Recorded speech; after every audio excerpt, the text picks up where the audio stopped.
మా తమ్ముడు డెక్క రాంబాబు, మరదలు డెక్క విజయ, కుమారుడైనటువంటి డెక్క నవీన్ సోమవారం నాడు తల్లిదండ్రులతో స్కూల్ ఫ్రెండ్స్తో టూర్ వెళ్తానని చెప్పి అరుణాచలం టెంపుల్కి వెళ్తానని చెప్పి పర్మిషన్ అడిగి బయలుదేరి వెళ్ళాడు. తదుపరి లక్షవారం ఉదయం 5 గంటలకి తన దగ్గర నుంచి ఒక ఫోను వచ్చి ఆ ఫోను సమాచారం ప్రకారం మీ అబ్బాయి నవీన్ చనిపోయాడని చెప్పగా చాలా దిగ్భ్రాంతికి లోనయ్యారు. ఎవరు మొబైల్ నుంచి మీకు ఫోన్ వచ్చింది? రూప అనే అమ్మాయి మొబైల్ నుంచి సమాచారం తెలగా దిగ్భ్రాంతికి లోనయ్యారు.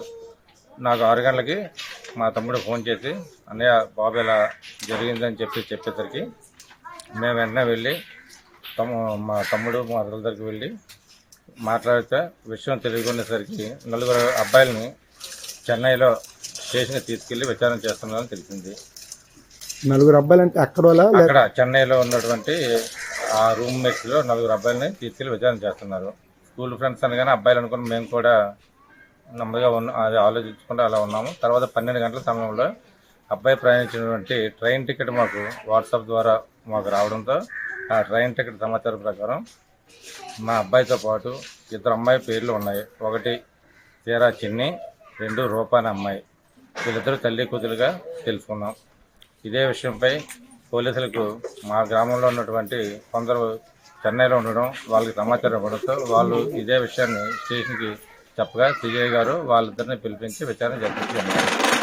తదుపరి చెన్నైలో తదుపరి ఏదైతే ఫోన్ కాల్ వచ్చిందో అమ్మాయిని ప్రశ్నించగా నాకు తెలియదు అన్నది.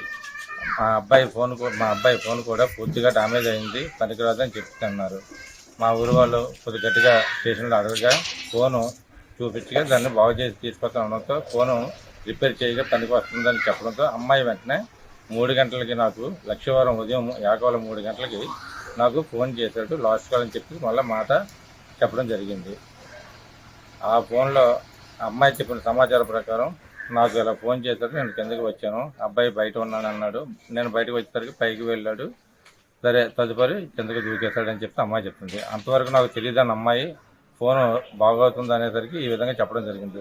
దీంతో మాకు అనుమానం. అమ్మాయి ఎక్కడుంది? ఆ అబ్బాయి ఎక్కడికి రమ్మని చెప్పాడు? అమ్మాయి ఇంట్లో ఉంది, పక్క రూమ్ ఫ్రెండ్స్ లో అబ్బాయి ఉన్నాడు.